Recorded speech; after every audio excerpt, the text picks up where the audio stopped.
그래서 보시면 우리가 알고 있는 이상기체라는 아이들은 어떤 아이들이에요? 라고 하면 이상기체라고 하는 건 실존하는 실제 기체와는 성질이 약간은 달라요. 그렇다고 해서 어마어마하게 다른 건 아니지만 우리가 만약에 역학을 배울 때요. 물체에 공을 잡고 있다가 놓으면 위치 에너지가 완벽하게 운동 에너지로 전환된다 그랬죠. 이거 실제야 거짓말이야? 거짓말이죠. 왜?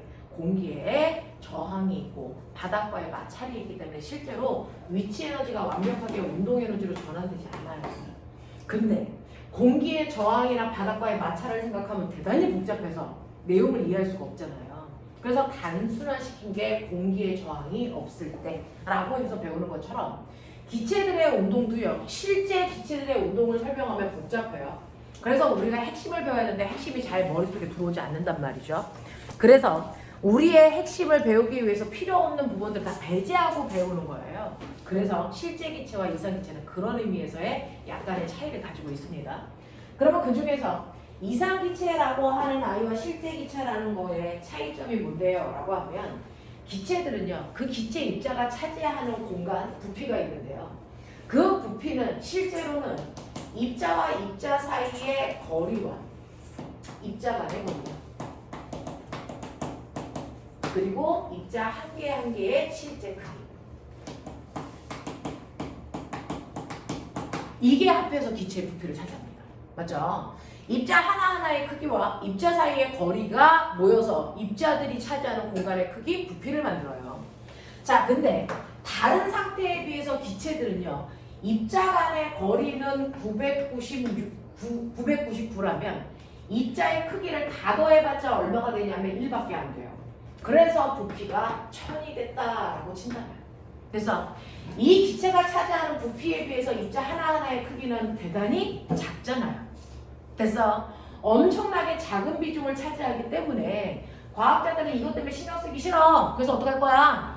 이렇게 부피에 별로 영향을 주지 않는 입자의 크기는 나 무시할래. 이렇게 되는 거죠.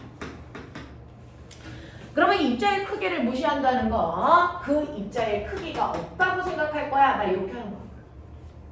입자가 크기가 없다고 생각할 거야. 라고 하는 입자의 크기가 없다고 생각한다고요. 그러면 크기가 없는 아이가 질량이 존재하겠어? 질량도 없다고 해야지. 그렇다면 질량도 없고 크기도 없다면 기체가 산소인지 질소인지 이산화탄소인지 굳이 구별할 필요가 있어? 그런 거 없다는 거죠. 그러니까 기체들을 설명할 때 기체의 종류하고는 무관해 이렇게 얘기하는 거예요. 그러면 이렇게 질량이 없는 아이가 지구에 있다고 해서 무게가 생겨? 질량이 없으면 무게도 생기지 않고 중력도 안 받아. 무슨 말인지 알죠? 그렇다면 얘는 중력이라는 것도 작용하지 않네. 그러면 중력이 없기 때문에 중력 때문에 생기는 위치 에너지 생겨 안 생겨? 안 생겨. 그러니까 이러한 기체들은 위치 에너지도 가지고 있지 않고 무게라는 게 없기 때문에 바닥을 수직으로 누르지도 못하니 얘는 마찰이라는 것도 존재하지 않아. 그러니까 부딪힐 때 얘는 완벽하게 마찰에 의해서 열 손실이 없기 때문에 얘는 완벽하게 그래서 속력이 일정하게 유지되는 탄성 충돌만 해. 뭐 이런 식의 것들을 우리가 생각할 수 있단 말이죠. 그래서 이러한 것들을 고려한 기체를 우리가 이상적인 기체라고 하더라. 지금 전화 오고 있는 것 같은데. 전화가 온다고? 소리 자, 그래서 이런 식으로요. 여러분들이 보시면 이상기체라는 건 그런 것들을 배제해 놓고 단순하게 입자와 입자 사이의 거리만을 생각해서 부피를 측정하는 기체들을 우리가 이상기체라고 한다. 자, 그러면 이러한 이상기체들이 들어있는 공간이 있어요. 피스톤. 그래서 이렇게 이상기체들이 들어있는 피스톤 속에 내가 이제 뭐 할 거예요? 열을 가해요. 그러면 얘가 뜨거워져서 활발히 막 움직이면서 피스톤을 밀고 나올 때 이 피스톤 끝에 뭐 연결했냐면 바퀴를 이렇게 연결해서 증기관차에 기체가 앞으로 갈 수 있게끔 할 거야. 이런 얘기 하고 있어요. 그래서 이상기체를 작동 물질로 사용하는 열기관이라고 하는 게 증기관차를 얘기하는 거고요. 이 열기관에서 얘가 바퀴를 밀고 갔다가 다시 제자리에 와서 다시 밀고 가고 이 일을 계속 반복할 건데 피스톤이. 이때 열기관에서 두 순환 과정 A에서 B를 지나서 C로 가서 다시 A로 오는 이 과정도 있고요. 그 다음에 어떤 과정도 있냐면 A에서 D로 갔다가 B로 갔다가 A로 오는 노란색 과정도 있다는 거죠. 이렇게 하얀색 과정으로 움직이는 방법도 있고 노란색 과정으로 움직이는 과정도 있어요. 이렇게 움직이는 동안에 압력과 부피를 그래프로 그려놓은 거다. 두 가지 과정을. 그러면 여기에 대한 설명으로 옳은 걸 한번 찾아봐 주세요 라고 하는 이제 이런 문제였어요. 자, 그 중에서 A에서 B로 가는 과정에서 흡수한 열량은 얼마이겠습니까? 라고 하는 이제 여기부터 할 건데 우리는 이러한 문제를 풀 때는요 연력학 제1법칙과 연력학 제2법칙을 접목해서 푸는데 연력학 제1법칙은 Q는 델타 U 플러스 W라고 해요. 외부에서 받은 열량은 기체 내부 에너지 증가량과 한일을 더한 값이랑 같다라는 거고요. 이때 내부 에너지라는 기체의 운동 에너지가 증가했어요? 감소했어요? 이거는 여러분들이 눈으로 보는 게 아니고 온도 변화로 봐요. 온도 변화로 봐요. 온도가 올라가면 내부 에너지 증가하는 거고요. 온도가 내려가면 내부 에너지 감소하는 거고요. 온도의 변화가 없으면 기체의 운동 에너지는 변화가 없는 거다 라고 해서 우리는 내부 에너지는 온도 변화를 볼 건데 여기에 보면 온도가 안 나와 있잖아요 선생님. 압력하고 부피만 나와 있잖아요. 그죠? 그러면 온도의 변화는 뭐로 봅니까? 온도를 변화값과 똑같은 PV는 nRT라는 이상기체를 이용해서 압력과 부피를 곱한 값의 변화를 봐라. 압력과 부피를 곱한 값이 커지면 온도가 커진다는 얘기와 같은 말이다. 압력과 부피를 곱한 값의 변화가 작아지면 온도가 줄어든다는 얘기고 압력 부피 곱한 값의 변화가 없다면 온도가 변하지 않았다는 얘기로 해결하면 된다라고 얘기했고요. 그 다음에 한일, 일을 했어요 안 했어요 라고 하는 한일은요 압력하고는 상관없이 얘는 피스톤의 부피다. 밀려 나갔니? 밀려 들어왔니? 라고 하는 얘는 단순하게 부피 변화로 봅니다. 됐어요? 이렇게 각각 봐야 되는 포인트만 정확하게 머릿속에 인지하고 가자. 자, 그러면 그 중에서 너네들이 보고 있는 것처럼 기억. A에서 B 과정에서 흡수한 열량은 얼마입니까? 라고 하는데 A에서 B로 간답니다. 자, 흰색 그래프 따라서 A에서 B로 이렇게 온 거예요. 그죠? 여러분들이 보시는 것처럼 A에서 B로 이렇게 가는 과정을 보시면 압력은 2P에서 P로 압력은 줄어들고요. 부피는 V에서 2V로 늘어난다고요. 자, 이때 A에서 B로 가는 과정에서 보시면 A에서 B로 갈 때 압력 변화 그래프에 있어요. 부피 변화도 있어요. 대신에 무슨 변화가 없어? 온도가 나와 있지 않죠. 그럼 온도를 한번 생각해 볼게요. 온도는 압력과 부피를 곱한 값이랑 똑같다 그랬으니까 A에서의 온도 압력을 곱하면 2P에다가 V를 곱하면 2PV예요. 그러니까 이 크기로 표현할 만큼의 온도를 처음 가지고 있었다고 치면 돼요. B로 가면 B에서의 압력과 부피를 곱해도 여전히 2PV예요. 아, 그러면 A에서 B로 가는 동안 온도는 안 바뀌었구나. 그 뜻이잖아요. 그죠? 그러면 A에서 B로 가는 동안 온도가 변화가 없다는 얘기는 아, 얘는 온도가 일정하네. 온도가 일정하기 때문에 내부 에너지의 변화량이 0이네. 이렇게 하시면 납득이 돼요. A에서 B로 가는 과정에서 온도는 변화가 없어. 내부 에너지의 변화량이 없습니다. 이렇게 가는 거예요. 자, 그러면 이때 한일은 어떻습니까? 라고 하면 한일은요. 압력 부피 그래프에서 부피의 변화만큼 한일이 있고요. 압력 부피 변화 그래프에서 이 그래프 밑에 있는 면적이 한일이라고 말씀드렸잖아요. 기억나죠? 압력 부피 그래프에서 그 그래프의 밑에 있는 면적만큼의 일을 한 양이다. 그러면 이거 면적 구할 수 있죠. 얼마 나오니? 1.5 PV 나오죠. 됐어? 그래서 이때 한일은요 압력 부피 그래프에서의 면적을 의미하는 거니까 면적 구하시면 되는데 이게 1.5 PV가 된다고. 됐지? 이렇게 돼요. 그래서 아하 얘는 한일은 면적 변화고요. 그래서 얘가 1.5 PV구나. 이렇게 돼요. 자, 그렇다면 연력학 제1법칙에 의해서 얘 내부 에너지의 변화량은 없지만 한일이 1.5 PV니까 이때 열을 흡수했네. 얼마만큼? 일해야 되는 1.5 PV만큼의 열을 흡수했구나. 이렇게 되는 거예요. 그래서 거기에 있는 2분의 3 PV라는 숫자는 밑에 있는 면적 한일의 양을 얘기한다. 이렇게 가는 거고요. 두 번째, C에서 A로 가는 과정과 D에서 B로 가는 과정에서 내부 에너지의 변화량은 똑같습니까? 라고 했으니 하나하나 찾으세요. C에서 A로 가는 과정과 그 다음에 D에서 B로 가는 과정에서 내부 에너지의 변화를 봐야 되는 거니까 우리는 Q는 델타 U 플러스 W를 활용해서 보시면 돼요. 됐죠? 이걸 활용해서 보도록 하죠. 이렇게 높고요. 이때 A와 B와 C와 D 그래서 얘네들의 온도가 압력과 부피를 곱한 값이랑 똑같다 그랬으니까 압력과 부피를 곱한 값을 일단 써놓을게요. A는 2PV니까 PV는 안 쓸래요. 2. B도 얼마냐면 2. C 얼마냐면 1. D 얼마냐면 4. 뭐 이 정도의 크기를 가지고 있는 온도네요. 그러면 그 중에서 C에서 A로 갔어요. 그러면 온도가 1이었다가 2로 온도가 2분의 1로 감소. 온도가 감소하니까 내부 에너지도 2분의 1만큼 감소. 맞아? 이렇게 가자. 자, 그래서 C에서 D로 가는 C에서 A로 가는 동안은 온도 감소했어요. 아니잖아요. 온도 증가잖아요. 온도가 2배만큼 증가했어요. 그러면 온도가 2배만큼 증가하는 게 C에서 A로 가는 과정이고요. 한 일은 C에서 A로 가는 동안에는 부피의 변화가 없죠. 그럼 부피의 변화가 없으면 한 일은 없다는 얘기죠. 그러면 이때 열량은요. 그래서 온도를 2배 높이는데 필요한 열량만큼을 흡수했겠네요. 그러니까 이때 흡수한 열량은 내부 에너지의 변화량과 똑같네요. 이런 얘기예요.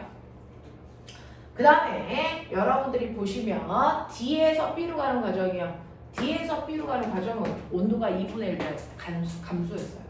그러면 온도가 2분의 1배 감소한 거나 온도가 2배 증가한 거나 그래서 네 감소했냐 증가했냐는 다르지만 변화량은 2배인 건 똑같다는 거예요. 맞죠? 네. 그러니까 온도를 2배 증가시킬 때 만약에 열을 100만큼 흡수했어야 된다면 온도를 절반으로 감소시킬 때도 열은 100만큼 방출하면 된다는 얘기야. 알아? 알아? 그리고 자, 두 번째 D에서 B로 가는 과정에서도 보세요. 부피 변화 없죠? 그러면 한일의 양은 없죠. 그러면 되죠? 얘는 100만큼의 열을 흡수했을 것이고 얘는 100만큼의 열을 방출했을 거니까 흡수했냐 방출했냐의 차이만 있을 뿐 출입한 열의 크기는 100으로 뭐 해야 된다? 서로 같아야 되는 거죠. 납득이 돼요? 납득이 돼요? 그래서 C에서 A로 가는 과정과 C에서 A로 가는 과정과 그 다음에 D에서 B로 가는 과정에서 내부 에너지의 변화량은 서로 같습니까? C에서 A로 가는 과정과 D에서 B로 가는 과정에서 내부 에너지의 변화량은 서로 같습니까? 내부 에너지의 변화량은 서로 같은데요?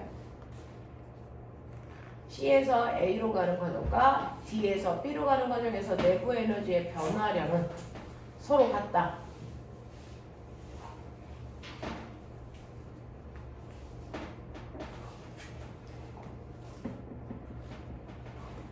왜 다르죠? 나 여기 숫자 써놓은 것 중에 틀린 거 있어요? 2, 4, 2, 4, 2분의 1 줄어, 2배 늘어. 없는데요?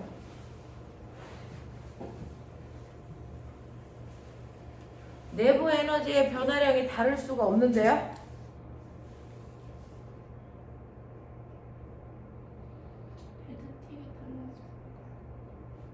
변화량 델타 T가 2배. 배율로 보는 거거든요. 네, 배율로 보는 거예요. 그래서 변화량이요 2배 똑같은데요.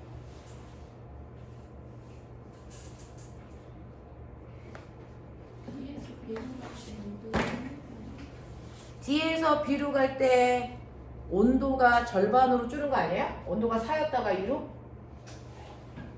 그래서 2분의 1로 감소하는 거고 A에서 C로 가는 동안은 C에서 A로 가는 동안도 온도가 2배 증가하는 거잖아요.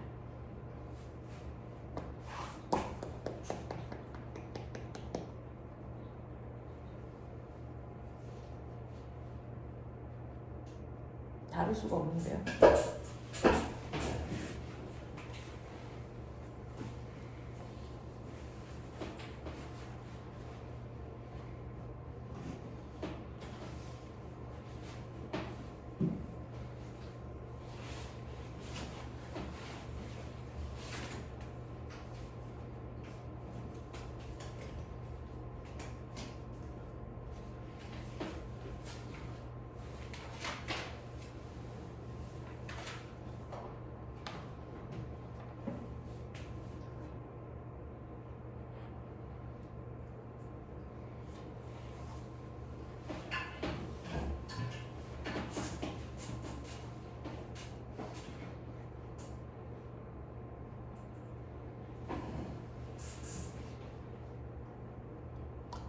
이상한데요? 내부 에너지의 변화랑 똑같은데요?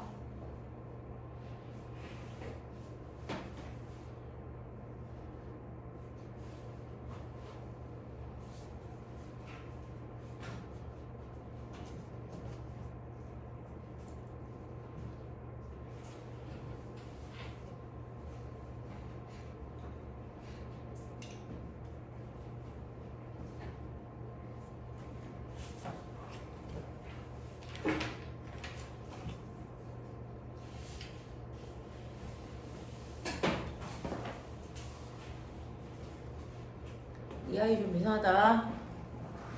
자, 그 다음에 디귿 한번 보고 그리고 볼게요. 혹시 내가 보고 있는 것 중에 잘못 보고 있는지 아니면 문제에 답이 오르고 있지 한번 볼게요. 자, 그러면 그 중에서 디귿 보시면요. 이거는 인분해서 맞고요. 내부 에너지 변화랑 같은 것 같고요. 그 다음 디귿 보시면 각각의 순환 과정을 통해서 작동하는 열기관의 열 효율은 서로 같습니까? 라고 했어요. 자, 열기관의 열 효율은요. 흡수한 열에서 한 일을 흡수한 열량분의 한 일이라고 했으니까 여기에서 우리 하얀색 경로로 갈 때 한번 보세요. 하얀색 경로로 갈 때는요. 그죠? 요거 열효율을 볼게요. 열효율 중에서 하얀색 경로로 갈 때는요. A에서 B로 가고 B에서 C로 가고 C에서 A로 가고 이래요. 그 중에서 Q는 델타 U 플러스 W라서 A에서 B로 가는 과정에서는 온도의 변화 없으니 내부 변화 없고요. A에서 B로 갈 때는 한 일의 양이 아까 얘기한 것처럼 1.5 PV라고 했고요. 그래서 흡수한 게 1.5 PV여야 되고요. 그 다음에 B에서 C로 가는 동안에는 여러분들이 보시는 것처럼 B에서 C로 가는 동안은 그죠? 온도가 절반으로 줄어요. 그래서 내부 에너지가 2분의 1배만큼 감소하는 거고요. 그리고 일은 네 받았네요. 얼마만큼 일을 받았냐면 밑에 있는 넓이만큼이요. 그러면 1 PV만큼 일을 받았네요. 그러니까 열은요. 여러분들이 보시는 것처럼 요걸 합한 만큼의 열을 밖으로 방출했네요. 요거 흡수한 열, 이거 방출한 열. 선생님. 네. 방금 거 다 있습니다. 네. 자, B에서 C로 가는 동안은 온도가 2였다가 1로 온도가 2분의 1배만큼 감소했어요. 맞아요. 그래서 B에서 C로 가는 동안에 감소한 만큼의 내부 에너지가 감소. 됐죠? 그래서 내부 에너지는 마이너스 2분의 1배만큼 감소. 그리고 B에서 C로 가는 동안에는 부피가 줄어들었으니까 1 받았다. 받은 일의 양은 B에서 C로 갈 때 민넓이만큼이 받은 일의 양이다. 그 민넓이가 여러분들이 보시는 것처럼 네, 받은 일이 1 PV다. 됐죠? 자, 그래서 요만큼을 합한 만큼이 밖으로 열이 B에서 C로 가는 동안 방출됐다. 자, 그랬다가 C에서 A로 돌아온다. C에서 A로 돌아올 때요. C에서 A로 돌아오는 동안 온도는 2배만큼 증가한다. 됐죠? 그래서 온도는 2배만큼 증가하는 거니까 이때는 여기서 감소한 만큼 됐어? 2배 증가한다. 이렇게 되는 거예요. 자, 그리고 이때는 한 일이니 한 일 없어요. 되겠습니까? 자, 그러면 한 바퀴를 돌아서 제자리로 오는 동안 결국은 한 일은 얼마야? 라고 하면 요 사이 면적 요만큼이 한 일. 그게 얼마니? 1.5에서 1을 빼니까 얼마? 0.5만큼의 일을 했어요. 그럼 이제 잘 보세요. A에서 결국은 한 바퀴 돌아서 A까지 오는 동안 됐죠? 내부 에너지의 변화는 없어요. 왜? 방출한 만큼 흡수했을 거니까. 온도 변화 없단 말이야. 그죠? 내부 에너지의 변화는 없는데 전체적으로 보면 내부 에너지의 변화는 없어요. 온도는 다시 제대로 돌아왔으니. 하지만 한일의 양은 한 바퀴 돌아서 오는 동안 이 사이에 빨간색 면적만큼 일을 했어요. 그 빨간색 면적이 얼마냐면 0.5예요.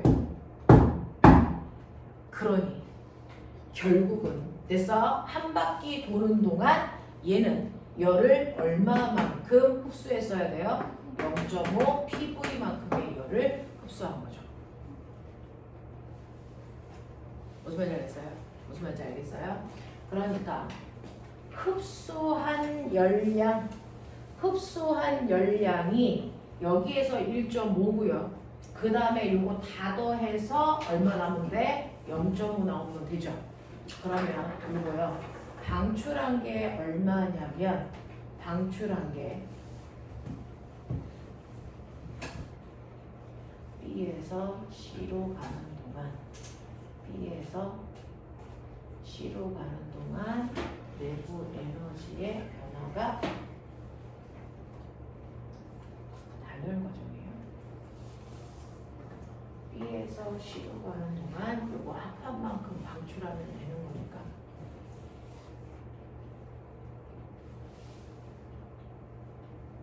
그러면 요거 등식 확인하려면 요게 얼마여야 되니? 이게 얼마여야 되니? 마이너스 1이어야죠. 그러면 마이너스 1이어야 되면 얘 얼마여야 돼요? 얘 얼마여야 돼요? 마이너스 1이어야 되니까 얼마여야 되니?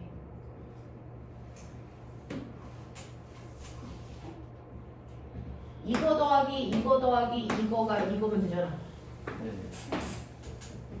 이거는 0이니까 해결했고 이거는 1.5에서 1 빼니까 0.5 됐고 그러면 얘는 얼마 하면 되니?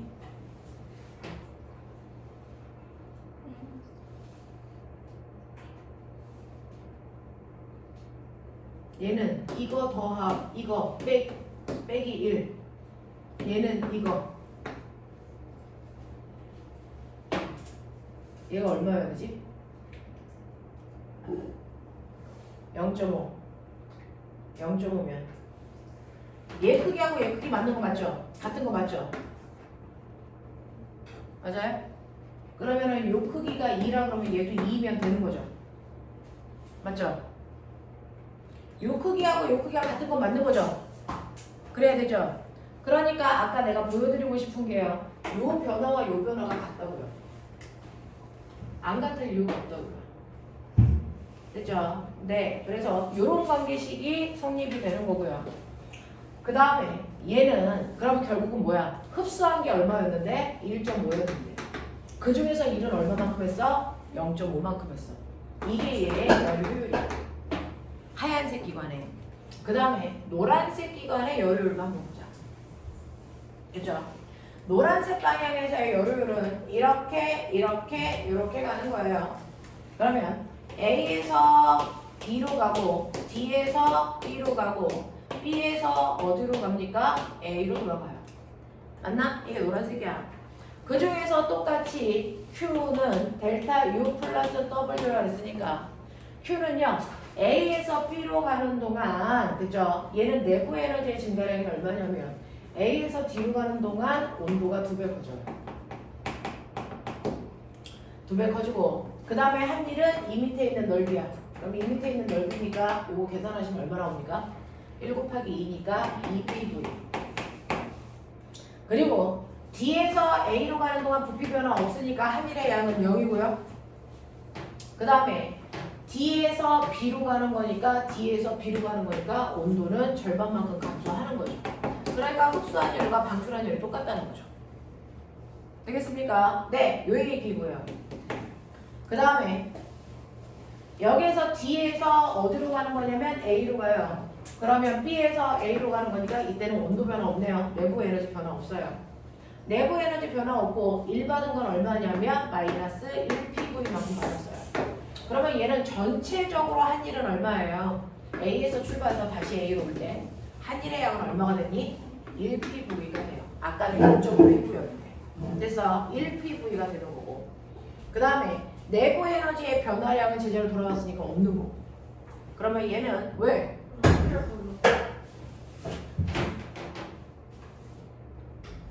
지금 공부한다.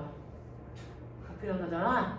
그래서 얘는 여기서 흡수한 양보다 그래서 네 방출하는 양이 1pv만큼 줄어들면 되는 거고요. 맞아? 이렇게 되는 거죠. 그래서 얘는 보시면 전체 흡수한 양보다 한 일의 양이 얼마만큼 많아야 된다? 1이어야 된다. 1이어야 된다. 그러면 요거 2배일 때 아까 2라 그랬으니까 요거 4라면 요거 얼마? 마이너스 2고요. 이거 마이너스 1이고요. 그래서 1 나오면 되는 거예요. 그러면 얘는요. 실제로는 맨 처음에 흡수한 양은 얼마였는데 흡수한 양은 약 4였는데 그 중에서 한 일은 얼마다? 1이다 이렇게 되는 거죠. 그러면 요 두 크기가 같아요 달라요? 이거 다르다. 됐어. 그래서 얘는 다르다 이렇게 가는 건데 그러면 C에서 A로 가는 과정과 D에서 B로 가는 과정에서 내부 에너지의 변화량은 2배 똑같은데 난 이거 아무리 봐도 니은이 맞는 건데 왜 답이 이상하게 나오죠? 이거 5번은 답 좀 체크해 볼게요. 기억하고 니은이 답인 것 같아요. 이 책에서는 기억만 답으로 나왔는데 기억 니은이 답인 것 같아요. 이건 선생님이 체크해서 다음 주에 한 번 더 얘기해 드릴게요. 됐죠? 네, 이렇게 합시다. 아이팝에 오류난 답들을 체크해 놓은 게 있는데 선생님이 안 가져왔거든요. 그래서 그거 보고 이 문제도 답을 한번 확인해 봐 드릴게요.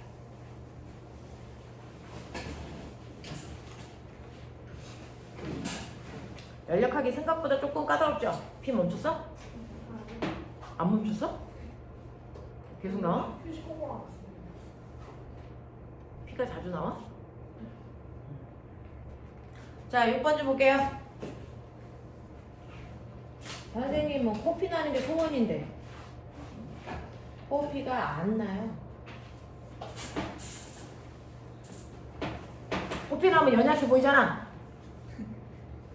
그런 느낌이 없어서.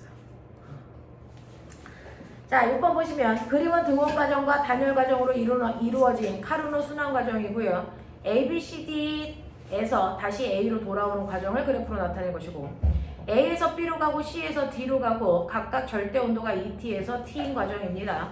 여기에서 A에서 B로 가는 과정에서 흡수한 열량을 Q라고 하면 여기에 대한 설명으로 맞는 걸 찾아보세요 라고 하는 거예요.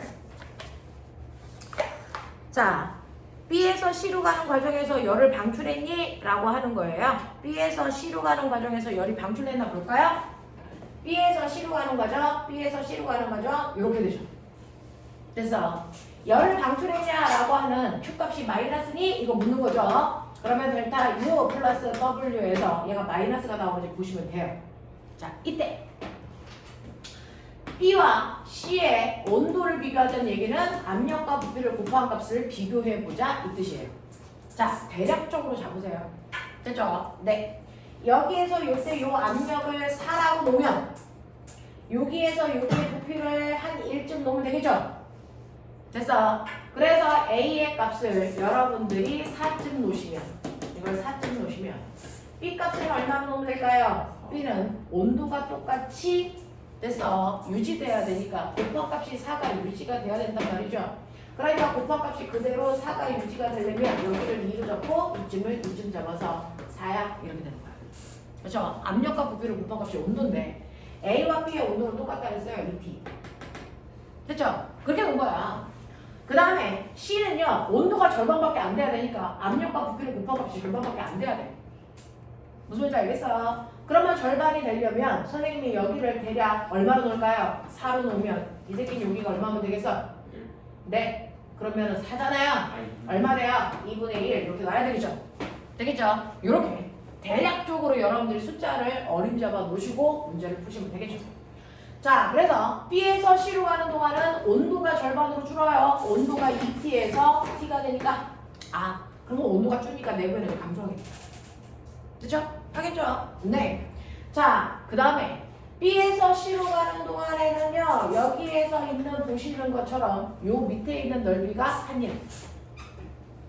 되겠습니까? 자, 요게 한일이란 말이죠. 그러면 요 한일의 약 요만큼이, 됐죠? 요만큼이 이 넓이여야 되는데, 여기에서는요, A에서 B로 가는 과정에서 흡수한 열량이 요게 Q래요.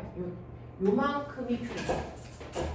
그러면 A에서 B로 가는 과정에서 온도는 A에서 B로 갈 때 변화가 없어요. 내부 에너지 변화는 0이에요. 대신에 요 밑에 있는 넓이가 얼마냐면 이게 Q니까 이때 흡수한 게 Q야.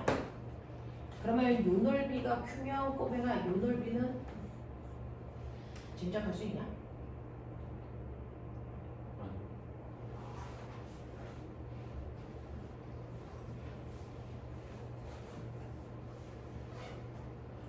저건 짐작할 수 없군요. 대신에 요것만 기억하세요. 여기에서요.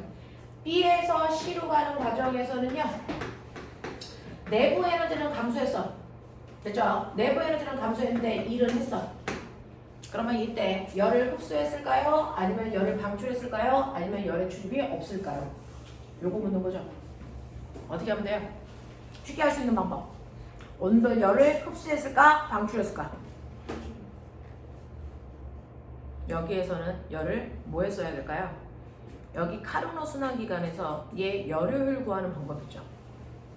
그래서 얘 열효율 구하는 방법 여기도 써있네요. 1-T1분의 T2. 그죠? 네. 1-T1분의 T2라고 하는 게 이 아이의 열효율입니다. 자, 그랬을 때 맨 처음에 주입한 열이 얼마예요? 2T. 나간 열이 얼마예요? T. 됐냐? 그러면 이거 계산하면 얼마 나오냐?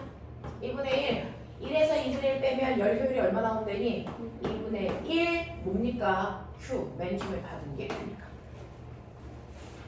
맞아? 맞아. 그래서 얘는요. 요 사이에 한 바퀴 돌아서 제자리로 돌아오는 동안 요게 됐어. 전체 밑에 있는 넓이의 절반 2분의 1 Q야. 그러면 한 바퀴 돌아가면서 일을 해야 되는 거니까 얘는 흡수한 게 많아야 돼? 방출한 게 많아야 돼? 일을 하려면 열을 흡수하는 게 많아야 되니 방출하는 게 많아야 되니? 흡수하는 게 많아야 되겠죠. 그래서 B에서 C로 가는 과정에서도 열을 뭐 했어야 된다? 흡수했어야 된다. 알겠습니까? 이렇게 되는 거예요. 그래서 여기에서 보시면 네, B에서 C로 가는 과정에서는 열을 뭐 했어야 된다? 흡수하는 과정이 연결됐어야 된다. 이해돼? 이해됩니까? 하겠어요? 네, 이렇게 가는 거. 선생님, 한 번 더 해주세요. 네, 이렇게 되는 거고요. 근데 B에서 C로 가는 게 단일 아니에요? B에서 C로 가는 과정에서가 단열이에요. B에서 C로 가는 과정에서는 열의 출입이 없어야 되는 거잖아요. 됐어? 근데 여기서 한 일이 Q니까 밖으로 내부 에너지의 변화도 얼마? W만큼. 됐어? 네. 이렇게 된다니까. 뭐야? 네. 그 다음에 이거 보시면 C에서 D로 가는 과정에서 외부에서 얻은 열량은 이라고 하는 거죠. C에서 D로 가는 과정에서 외부에서 얻은 일은 2분의 Q니? 라고 했는데 너네 요만큼의 밑에 있는 됐죠? 네. 넓이가 얼마라고 그랬어요? A에서 B로 가는 과정에서 Q. 됐어? 그리고 여기에서 받은 일 여기에서 됐어? 한 일을 더해서 여기에서 받은 일을 빼면 요 사이 면적이 얼마라고요? 2분의 1 Q로. 요건 알죠? 그러면 요 밑에 있는 요 넓이가 얼마예요? 요게 2분의 1 Q가 되는 거죠. 되겠죠? 그래서 C에서 D로 가는 과정에서 외부에서 얻은 일을 얼만큼이어야 된다? 2분의 Q여야 된다. 이렇게 되는 거. 하겠어? 하겠어요? 네. 연력하기 오히려 어렵죠. 자, 그 다음에 눈에 보이지 않아서 그래요. 144페이지에 7, 8번.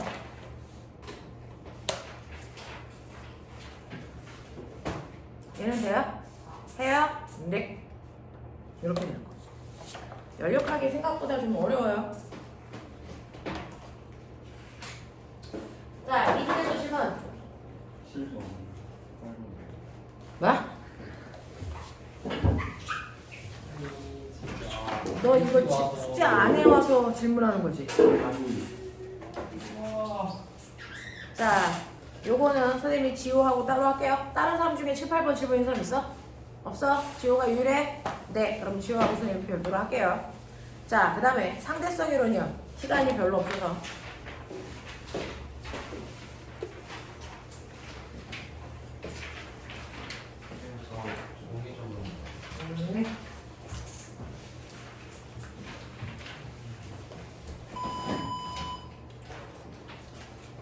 뒤에 못 빠져.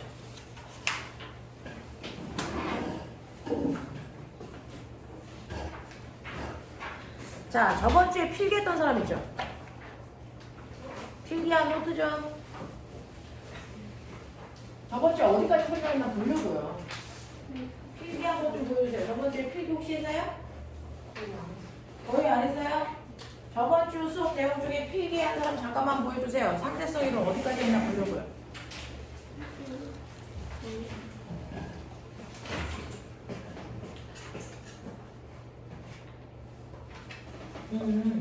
여기까지 했어?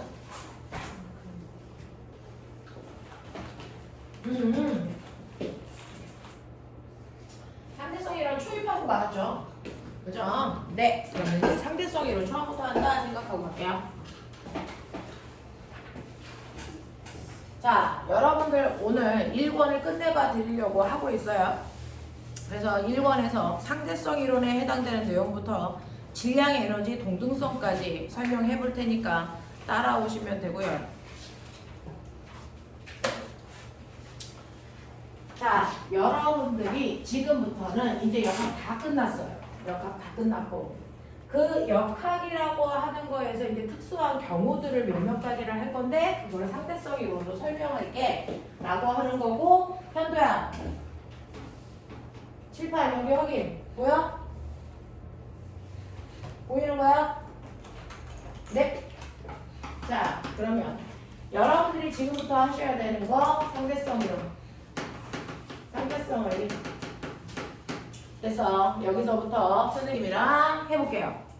자, 여러분들은 상대성 이론이라고 하는 상대성 원리는 그죠? 아인슈타인이 증명한 두 가지 논문입니다. 상대성 원리는. 이 상대성 원리에도 종류가 있는데 상대성 원리에는 두 가지가 있어요. 그 중에서 첫 번째 특수 상대성 원리가 있고요. 두 번째 일반 상대성 원리가 있다는 거죠. 요거 두 가지가 두 가지 논문으로 발표가 돼서 됐죠? 이걸 가지고 우리가 내용을 설명하는데 특수 상대성 원리와 일반 상대성 원리는 이걸 적용하는 공간이 다르다.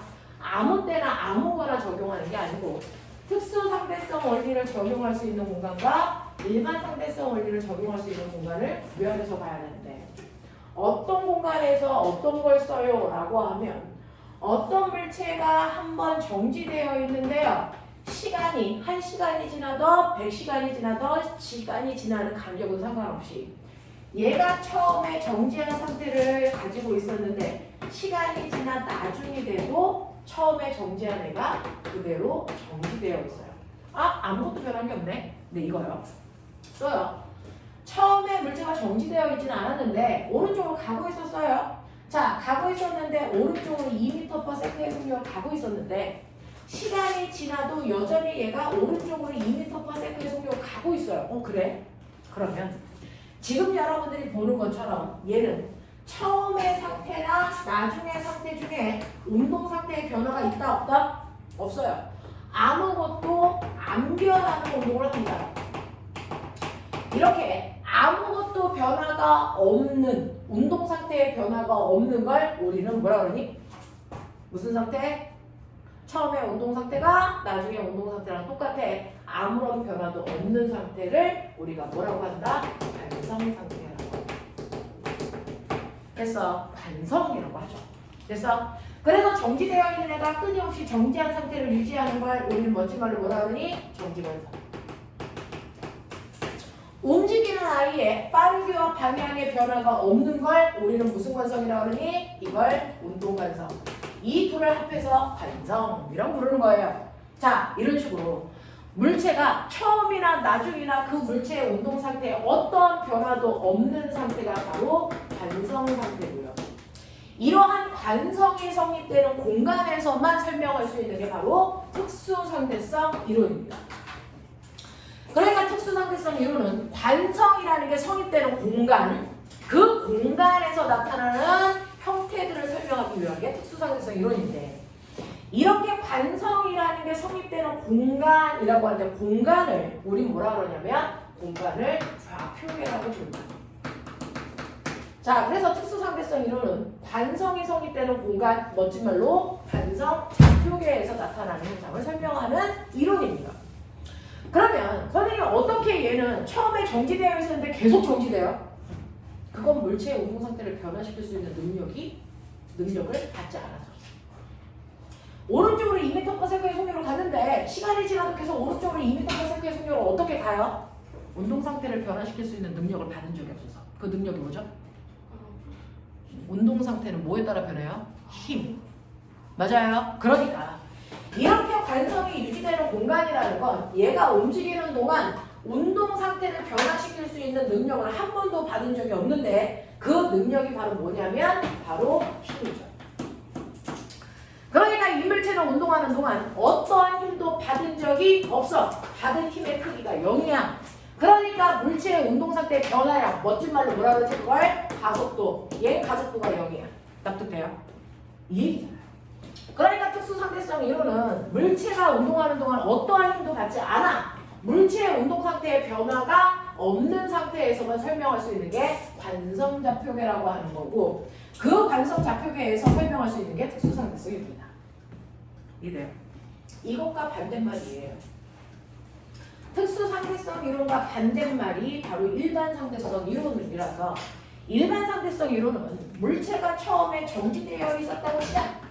근데 시간이 지나니까 얘가 가. 됐어요. 얘가 왼쪽으로 10m/s의 속력으로 가. 그러면 처음하고는 운동 상태가 다르게 변했네요? 네, 변합니다. 왜 변했어요? 운동 상태를 변화시킬 수 있는 능력이 힘받아서 되죠. 이해해요.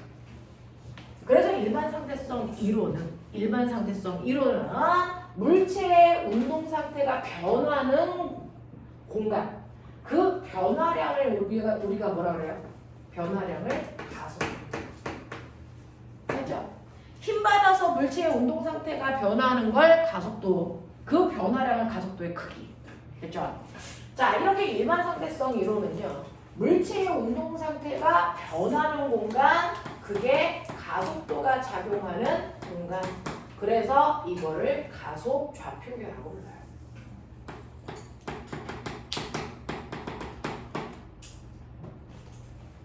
이걸 가속 좌표계라고 하고요. 이러한 가속 좌표계가 생기는 이유는 물체가 운동하는 동안 힘을 받았어. 적어도 힘의 양이 0은 아니야. 그래서 힘을 받습니다. 힘을 받아서 가속도가 생기죠. 적어도 가속도의 크기도 0은 아니야. 왜? 힘 받은 만큼 변했을 거니까. 이런 공간에서만 설명할 수 있는 게 일반상대성 이론이에요. 그죠? 우리는 어떠한 힘도 작용하지 않아. 어떤 변화량도 생기지 않는, 그죠? 특수상대성 이론에 대한 것만 물리원에서 배우자. 일반상대성 이론에 대한 건 물수에서 배우자. 이렇게 되는 거예요. 그러면 물체가 운동하는 동안 어떤 힘도 안 받아요? 그러면 어떤 변화도 생기지 않는 관성이 성립되는 공간에서 나타나는 현상들, 우리가 특수상대성 이론이라고 해서 지금부터 자기들은 특수상대성 이론에 대해서 설명할 건데, 이 특수상대성 이론을 이해하기 위해서는 두 가지 원리가 성립된다는 걸 아셔야 돼요. 그 두 가지 원리가 뭡니까? 라고 하면 바로 상대성 원리야. 방속 불변의 원리. 이 두 가지가 성립된다는 걸 머릿속에 넣어야만 됐죠? 특수 상대성 이론을 설명할 수 있다라고 하는 겁니다. 그러면 상대성 원리는 뭐고 방속 불변의 원리는 뭔데? 라고 하면 상대성 원리의 가장 핵심은 바로 상대속도다. 저번 주에 여기까지 했대요. 모든 것들 다 상대적인 거지 절대적인 건 없다라는 얘기입니다.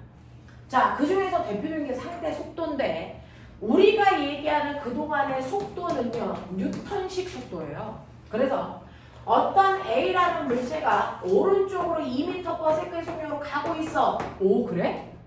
얘가 오른쪽으로 2m/s로 가고 있다는 거 어떻게 알았어? 누군가가 이걸 보고 관찰한 거지. 그래서 그 관찰한 사람이 바로 나, 관찰자예요. 나, 관찰자. 그러면 이러한 A라고 하는 상대방이 움직이는 걸 나라고 하는 관찰자가 본 거죠? 자, 그랬을 때 나는 어떻게 하고 있었을까? 그렇죠. 그동안에 우리가 어떤 물체의 운동을 설명할 때 관찰자는 무조건 그 자리에 가만히 서서 정지된 상태로 사람이 물체의 운동을 본 거죠. 그래서 자동차가 오른쪽으로 10으로 가고 있어요. 그걸 보는 나는 항상 정지된 상태에서 보고 있는 거예요. 그게 우리가 얘기하는 일반 속도, 그게 뉴턴식 속도예요. 근데 그러면 얘는 여전히 오른쪽으로 2m/s의 속력으로 가고 있는데 만약에 내가 정지되어 있지 않고 나도 간다면 관찰자인 나의 운동이 그래서 달라진다면 A 물체는 여전히 오른쪽으로 2로 가고 있는데 얘 운동이 다르게 보일까? 아니면 그대로 보일까? 이게 다르게 보인대요. 나 때문에 상대적으로 A는 그대로 가고 있지만 나 때문에 그래서 A의 운동이 다르게 느껴진다. 그걸 상대 속도라고 해요. 그래서 상대 속도는 A가 변한 게 아니고 내가 변했더니 A의 운동이 다르게 느껴져 라고 하는 거예요. 그래서 이걸 상대 속도라고 하고 이 상대 속도는 진짜 속도가 아니고 내가 느낀 상대방의 속도야. 내가 느낀 상대방의 속도야. 그래서 첫 번째, 나는 정지되어 있을 때 내가 느낀 상대방은요 오른쪽 방향으로 2의 빠르기로 가는 것처럼 보였단 말이죠. 근데 내가 어떻게 할 건지 아세요? 여기는 A와 똑같이 같이 오른쪽으로 갈 거예요. 2m 빠르기로 나도 갈 거예요. 그래서 상상해보세요. 고속도로를 막 달리고 있는데 아빠 차에 타고 있는 내가 오른쪽으로 2m/s의 속력으로 가고 있는데 옆에 있는 자동차도 오른쪽으로 2의 빠르기로 간다고. 그러면 내가 볼 때 옆에 있는 자동차는 어떻게 가는 것처럼 보여? 그렇죠. 안 움직이는 것처럼 보여요. 얘는 안 움직여. 얘 정지되어 있어. 이거 내가 느낀 속도예요. 실제로 얘 가는데 내가 보기엔 정지되어 있는 것처럼 보인다고요. 됐죠? 라고 하는 이러한 상대 속도요. 어떻게 구합니까? 네, 내가 느낀 상대방의 속도요. 방향을 가지고 있다는 거죠. 속도는 상대방의 속도에서 나의 속도를 뭐 하면 되냐면 빼시면 돼요. 이게 상대 속도를 구하는 수학적 방법이에요. 상대 속도는 상대방의 속도에서 나의 속도를 빼면 된다. 진짜요? 상대방의 속도라고 했어요. 빠르기는 플러스인데요. 빠르기는 플러스인데 빠르기는 인데 오른쪽 방향으로 갔으니까 나 오른쪽 방향으로 플러스를 놓을 거예요. 그래서 상대방이 플러스 2의 빠르기로 가고 있어. 근데 내가 만약에 가고 있지 않고 내가 정지되어 있다면 내가 느낀 상대방의 속도는 여전히 오른쪽으로 2의 빠르기로 가는 것처럼 보인다고 했지. 내가 정지되어 있으면. 됐어. 근데 만약에 상대방이 여전히 2의 빠르기로 가는데 나조차도 같은 방향으로 같은 빠르기로 간다면 상대방은 어떻게 가는 것처럼 보이니? 정지된 것처럼 보인다고 했어. 알겠어요? 그 얘기야. 그러면 이번에는 얘 여전히 오른쪽으로 2로 가는데 내가 아빠 자동차가 엑셀을 밟아서 속도가 2가 아니고 12로 가는 것처럼 보인다. 아빠가 12로 그래서 앞에 있는 차를 추월해버렸어요. 그러면 내가 가면서 옆에 있는 차를 보면 얘는 어디로 가는 거 좋은 거니? 그렇죠. 얼마의 빠르기? 그렇죠. 해볼게요. 상대방은 여전히 이로 가고 있는데 나는 오른쪽으로 가긴 하지만 내가 더 빠르게 12로 가요. 그러면 내가 느낀 상대방의 속도는 빼보시면 되겠죠? 얼마? 마이너스 10 나와요. 뒤로 가는 것처럼 보인다고요. 10의 빠르기. 느껴지니? 이런 얘기예요. 아, 그거구나. 그러면 요번에는요, 내가요, 상대방은 오른쪽으로 2로 가고 있는데 나는, 그죠? 네, 마주 가고 있어요. 왼쪽으로 가고 있다고요. 5의 빠르기. 그러면 내가 봤을 때 얘는 어떻게 움직이는 것처럼 보일까? 라고 하면 상대방은 여전히 오른쪽으로 2로 가지만 나의 빠르기가 이번에는 왼쪽 방향으로 오라면 내가 봤을 때 상대방의 속도를 구해보시면 얼마로 보입니까? 상대방이 여전히 오른쪽으로 움직이지만 더 빨리 7로 가는 것처럼 보여요. 알겠어요? 이런 식으로요. 사실은 상대방은 한 번도 빠르기가 바뀐 적이 없어요. 그대로 이해해요. 근데 나의 빠르기가 어떠냐에 따라서 내가 멈춰있어? 내가 같은 방향으로 가? 아니면 반대 방향으로 가? 라고 하는 나의 빠르기의 변화에 따라서 상대방의 빠르기가 전혀 다르게 느껴져요. 알겠습니까? 이걸 상대속도라고 해요. 이걸 상대속도라고 해요. 알겠습니까? 자, 이런 식으로 상대성 이론이라고 하는 상대성 원리는요. 됐죠?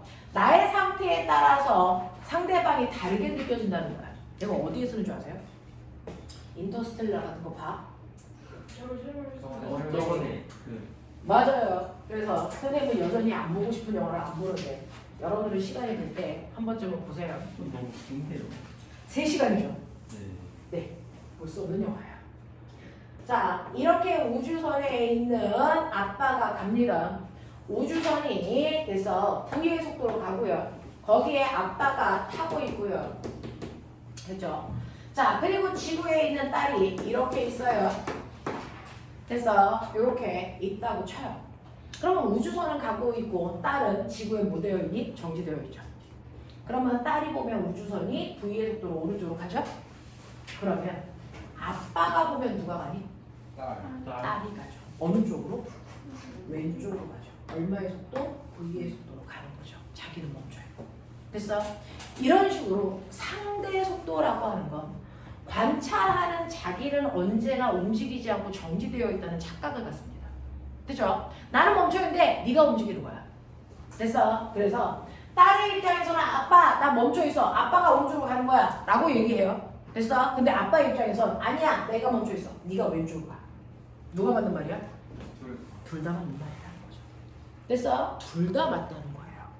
뉴턴이라는 사람은 아니야 둘 다 맞는 거 아니야. 멈춰있는 건 딸이야. 아빠만 오른쪽으로 가 라고 얘기했지만 그래서 아인슈타인은 아니야. 관찰하는 대상에 따라서 움직이는 방향, 빠르기 다 다를 수 있어. 알겠어? 라고 얘기하는 게 상대성 원리입니다. 우리는 이걸 느껴요. 하늘에요. 달이 태양이 움직이니 지구가 움직이니? 누가 움직여요? 태양에서 보면 지구가 움직이죠. 지구에서 보면 태양이 움직이죠.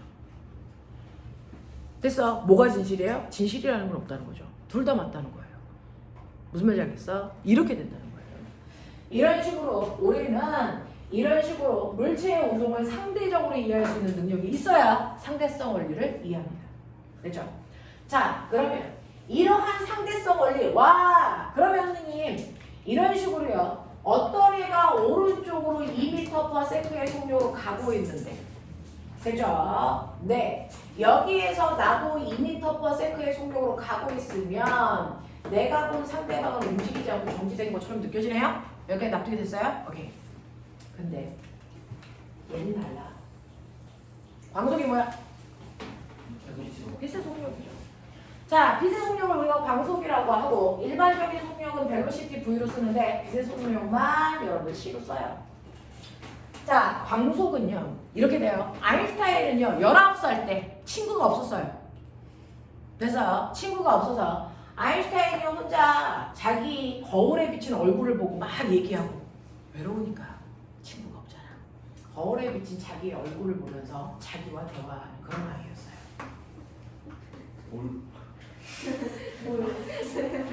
왜? 최선을 다했는데 팔 2개 있고 다리 2개 있으면 된 거 아니야?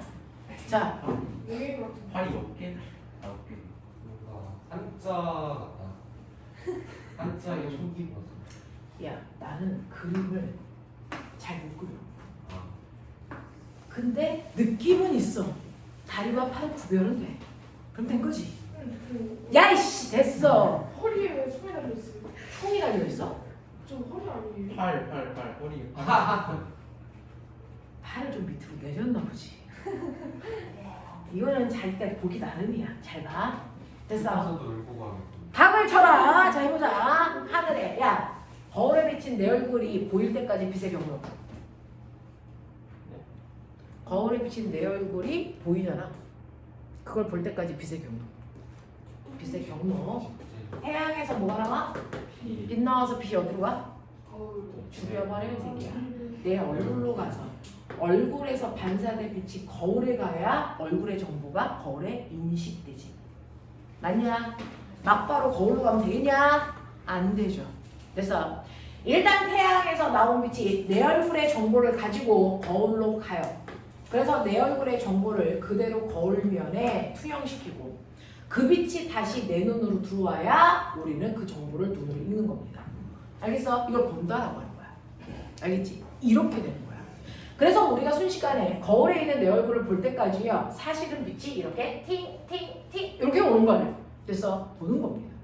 그러니까 엄청나게 빛이 빠른 속도로 왕복 운동한 거죠. 그걸 본 거야. 자, 근데 이때 아인슈타인이 됐어. 네가 생각한 거야. 아, 그래? 그러면 빛이 여기까지 왔어. 내 얼굴까지 왔어. 그러면 여기서 빛이 거울을 향해서 갈 때 무슨 속도로 가니? 근데 당연히 빛이니까 빛의 속도로 가겠죠. 그때 나도 뛸 거야. 빛의 속도로. 질량이 그거 뛰겠대! 생각은 할 수 있잖아. 뛰겠대! 나도 빛의 속력으로 뛸 거야. 그렇다면 거울에 내 얼굴이 비칠까 안 비칠까?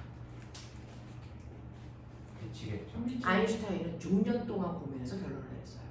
그래서 19살 때부터 생각을 시작해서 25살에 결론을 발표한 게 흑수상승 6년 걸렸어요. 잘 생각해봐. 자, 내 얼굴에서 빛이 광속으로 나갈 때 나도 광속으로 뛴다. 그러면 거울에 비친 내 얼굴을 난 볼 수 있다 없다? 없다. 없다. 있다. 어떤 게 정답일까? 있다. 거울에 비친 내 얼굴을 볼 수 있다 없다? 거울 같이 이동하는 거잖아요. 당연히 손에 들고 뛰는 거지.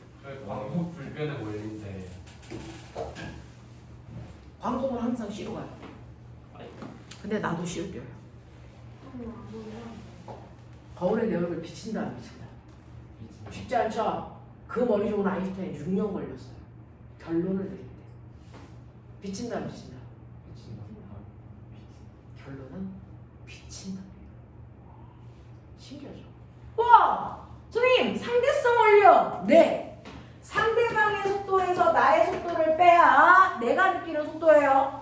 그러면 상대방은 비칩니다. 빛이 C로 가고요. 나도 C로 가요. 그래서 빼보세요. 얼마나 옵니까? 0. 그럼 빛은 안 가는 거 아닙니까? 빛은 상대성 원리가 성립되지 않는다. 이게 광속불변의 원리예요. 빛은 상대 속도라는 게 생기지 않는다. 그래서 광속불변의 원리라는 건 뭐냐면 빛은 네가 정지되어 있어도 너보다 빛의 속도만큼은 앞서가요. 근데 네가 광속으로 뛰어? 그래도 빛은 너보다 광속만큼 빨라. 아세요? 네가 정지되어 있어도 빛은 너보다 광속만큼 빠르고요. 네가 광속으로 뛰어도 빛은 너보다 얼마만큼 빠르다? 항상 광속만큼 빠르다. 그러니까 너의 속도가 C던 0이던 됐어. 광속은 변한다 안 변한다? 안 변한다. 됐어. 네가 어떤 상태로 있던, 네가 정지되어 있던, 네가 광속으로 뛰던 빛은 무조건 너보다 항상 광속만큼 빠르다. 너의 속도 의미 없다. 이게 광속불변의 원리야. 그래서 이걸 증명합니다. 이걸 증명한다. 친구가 없어서 그래요. 그래서 광속불변의 원리는 관찰자의 상태하고는 전혀 상관없이 빛의 속도는 언제나 분명합니다.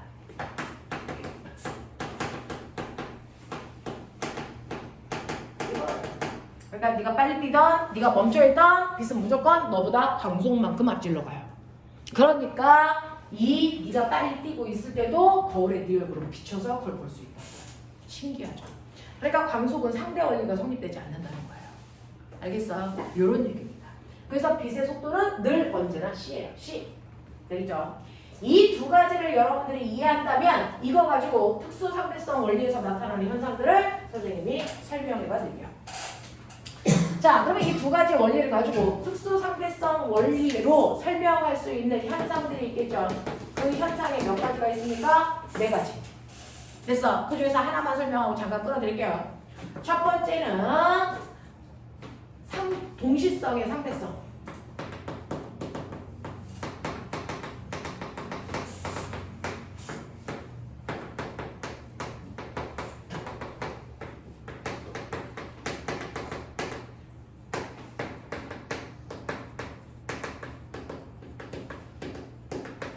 특수상대성 원리로 설명할 수 있는 게 4가지 현상이에요. 동시성의 상대성, 시간, 지연, 길이, 수축, 4번째가 질량, 팽창.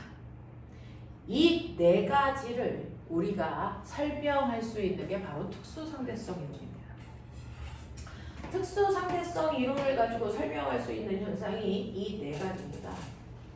아인슈타인의 특수상대성 이론이라는 논문을 가지고 이 4가지 현상이 일어나는 걸 설명합니다. 자, 아인슈타인은 저 논문을 가지고 노벨상 탔다 못 탔다? 못 탔어요. 아인슈타인은 상대성 이론을 가지고 2가지 논문을 발표하는데 2 논문 다 노벨상을 못 탔어요. 왜 못 탔냐면 노벨상을 타려면 이 사람이 발표한 내용이 맞다 틀리다를 다른 과학자들이 증명해줘야 돼요. 됐어? 근데 증명을 아무도 못했어요. 내용 이해를 못해서. 그래서 노벨상을 못 탔습니다. 그리고 나니까 현대 우리는 그럼 증명할 수 있니 없니? 있어요. 저 원리에 의해서 정확하게 오차없이 값들이 들어맞는 걸 확인할 수 있거든요. 지금. 됐어? 그래서 우리는 아인슈타인이 설명한 이 2가지 논문이 다 맞다는 걸 증명했습니다. 근데 이제는 상을 못 타죠. 왜? 죽었으니까. 결국 못 탔어요. 상대성 원리를 가지고. 자, 그래서 이렇게 일반 상대성 이론과 특수 상대성 이론을 가지고 노벨상을 아인슈타인은 못 탔는데요. 아인슈타인은 노벨상 탄 게 있어요. 저거 막 고민하다가 머리를 잠깐 쉬켜야 돼서 잠깐 쉬는 시간에 끄적끄적 거린 게 있어요. 그거는 끄적끄적 거렸으니까 주변에 있는 다른 과학자들이 이해했어요. 증명해줬어요. 그래서 그거 가지고 노벨상을 탔어요. 그게 뭘 것 같아요? 광전 효과. 광전 효과는 빛 받으면 전자가 튀어나온다.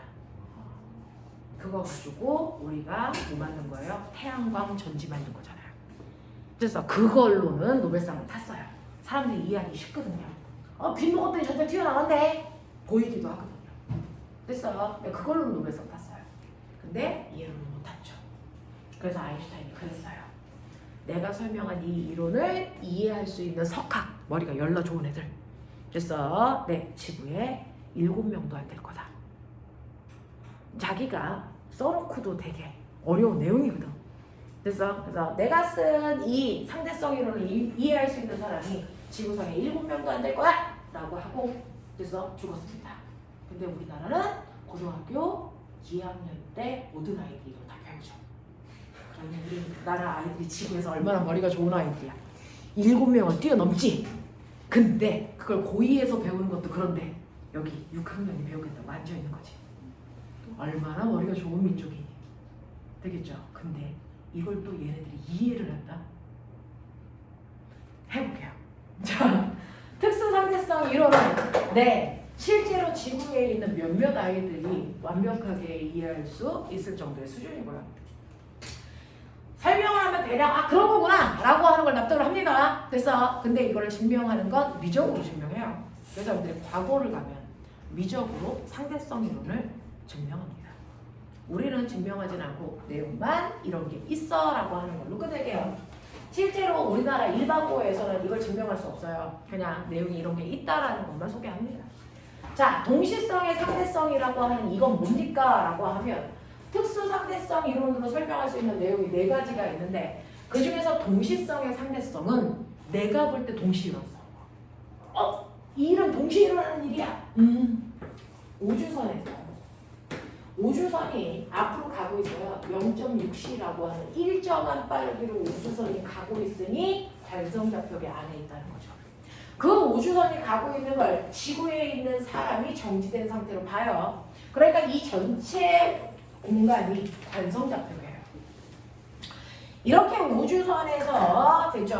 안에서 어떤 사람이 실험을 합니다. 이 관찰자를 A라고 할게요. A라는 관찰자가 실험을 하는데 이 한가운데에 조명을 틀어요. 그래서 빛을 나가게 해요. 빛 나오는 장치를 광원장치라고 합니다. 됐죠? 그래서 광원장치를 틀어. 그러면 빛이 양쪽으로 모든 방향으로 빛이 동시에 빵 하고 광속으로 퍼져나갑니다. 납득하세요? 오른쪽으로도 광속으로 왼쪽으로도 빛이 광속으로 갑니다. 동시에 빵 하고 나가요. 자, 그럴 때 어떤 일을 할 거냐면 같은 거리만큼 떨어진 곳에 빛이 오며 소리가 나는 광 센서를 양쪽에 설치할 거예요. 됐어. 여기다가는 가, 여기다가는 나라고 하는 빛이 오면 띵 하고 소리 나는 광 센서를 2군데 설치할 거야. 알겠어? 자, 이 2군데에 설치하는 광 센서는 빛이 나오는 광원 장치로부터 D만큼 같은 거리만큼 떨어진 곳에 설치할게. 그렇다면 빛을 틀었을 때 광 센서에 땅 하고 부딪힐 때 어느 쪽에서 먼저 소리가 날까? 가에서 먼저 나니 나에서 먼저 나니 동시에 나니? 동시에 나요. 왜? 같은 빠르기로 같은 거리만큼 가면 되니까. 됐어. 뛰는 속도 똑같이 광속이고요. 가야 되는 거리도 똑같이 딥니다. 그럼 도착하는 시간이 어떨까요? 같겠죠. 무슨 말인지 알아요? 자, 예를 들어서 여기서부터 여기까지 10m 떨어져 있고요. 10m 떨어져 있고요. 빛이 얼마나 가냐면 5m/s의 속도로 간다고 쳐. 그러면 빛은 1초에 몇 미터가? 5m 가죠. 그럼 10m 가려면 몇 초 걸려요? 2초. 그러니까 왼쪽으로도 2초, 오른쪽으로도 몇 초? 2초 걸려요. 무슨 말인지 알겠어? 그러니까 양쪽에 도착하는데 걸린 시간은 어떻다고요? 같다고요. 그래서 동시에 도착한다고요. 됐어? 그래서 우주선 안에 있는 사람이 이 실험을 합니다 라고 하는 상대성 이론에서 하는 실험을 우리는 사건이라고 해요. 그러니까 광센서 가에 부딪혀서 소리가 나는 사건과 나에 부딪혀서 소리가 나는 사건이 동시에 일어난다는 얘기입니다. 맞죠? 네, 이거 누가 봤을 때? 우주선 안에 있는 관찰자가 봤을 때 동시에 일어나는 사건이에요. 납득되니? 해결 이해되니? 이해돼? 네. 자, 근데 그걸 어디서 봅니까? 지구인이 봅니다. B라는 관찰자가 봐도 역시 동시일까? 이게 아니라는 거예요. 해보세요. 안 해도 돼요. 지구에서 보면 이 일이 동시에 일어나는 일이 아니랍니다. 왜요? 라고 하면 빛을 빵 하고 쏴요? 어떤 일이 발생할까요? 빛을 빵 하고 쏴요? 왜 동시 가냐? 내가 보면 동시인데? 밖에 있는 사람 저 0.6cm. 자, 어떤 일이 발생하냐? 광원 장치에서 빛을 빵 하고 쏘면 여기까지 가는 게 2초가 걸리잖아요. 그죠? 근데 빵 하고 쏘고 나서 이 우주선은 가만히 위에 아니면 앞으로 가니? 앞으로 가죠. 그러니까 빛을 빵 하고 쏘는 순간 광 센서를 가지고 우주선은 갑니다. 어디서요? 우주선이 간다. 그러면 2초가 지난 후에 빛을 감지하는 광 센서라고 하는 가는 우주선과 함께 가서 여기에 와요. A가 가. 그래서 B는 어디로 갑니까? 여기로 가죠. 그러면 여기서 출발한 이 빛이 요만큼만 가면 되지 실제로 10m가 가는 없어요. 광 센서가 다 오잖아요. 됐어? 그런가 하면 여기에 있는 광 센서는 빛이 가고 있는데 자꾸 앞으로 도망가죠. 더 가야 되죠. 그럼 동시에 도착할 수 있냐? 없어요. 어디에 먼저 도착해요? 네, 가에 먼저 도착하고 나서 나에 도착하죠. 그러니까 소리가 동시에 빵 하고 들리는 게 아니고 빵빵 이렇게 들려요. 무슨 말인지 알겠니? 이 얘기예요. 그러니까 밖에 있는 사람한테는 이 현상이 동시에 나타나는 현상이 아니고요. 가에 먼저 도착하고 나서 나에 도착하는 현상으로 보인다. 그래서 어떤 사람한테는 동시에 일어나는 사건이지만 관찰자의 위치가 달라지면 그 사건은 동시가 아닐 수도 있다. 그래서 동시도 상대적입니다. 납득이 됩니까? 이 얘기예요. 이걸 처음에 애들이 납득을 못해가지고 계속 이 문제가 나왔다가 요즘은 아이들이 납득을 합니다. 그래서 이제 문제가 바뀌었어요. 어떻게 바뀝니까? 수능 문제 얘기하시는 거예요. 광센스에서 그래서 딱 하고 썼어. 우주선 가고 있다? 근데 밖에 있는 지구인이 들어오는데 소리가 동시에 들렸대. 지구인이 들었더니 소리가 동시에 들렸대. 그러면 우주선 안에 있는 사람이 들었을 때 동시가 아니겠지. 어디에서 소리가 먼저 들렸을까? 어디에서 먼저 들렸을까? 왜 동시로 얘가 들리지? 이 말이 안 되는데? 이 거리가 같지 않았어. 무슨 말인지 알죠? 거리가 같지 않아요. 어디가 더 멀었을까요? 네, 가가 더 멀었어요. 그래서 가가 같은 거리만큼 떨어져 있었던 게 아니고요. 얘가 훨씬 멀리 떨어져 있었던 거죠. 여기가 이런 식으로. 그래서 동시에 빛을 빵 하고 발생하고 나서 됐죠? 이 우주선이 이렇게 가도. 그래서 얘는 0.5만큼 밀려서 이 거리가 1.5가 됩니다. 얘는 0.5만큼 다가와서 이 거리가 1.5가 돼서 도착하는 데 걸린 시간이 같아지는 거죠. 무슨 말인지 알겠어? 그러면 안에 있는 사람한테는 나이 먼저 드리고 가이드 나중에 드리겠죠. 이런 식으로요. 이런 식으로 요즘에는 그 문제를 보는 입장이 좀 달라지게 나오긴 해도 여러분들이 이해하셔야 되는 거 동시라고 하는 건 항상 동시가 아니다. 어디에 있는 관찰자냐에 따라서 동시일 수도 있고 아닐 수도 있다. 하겠습니까? 네, 이런 것들을 설명하는 겁니다. 이게 첫 번째 동시성의 상대성. 그 다음에 시간 지연부터는 내용이 연결되어 있고 조금 길어요. 잠깐 끊었다가 할게요. 자, 현도야 살아있냐? 네, 지금 42분이고요. 10분만 끊었다 갈게.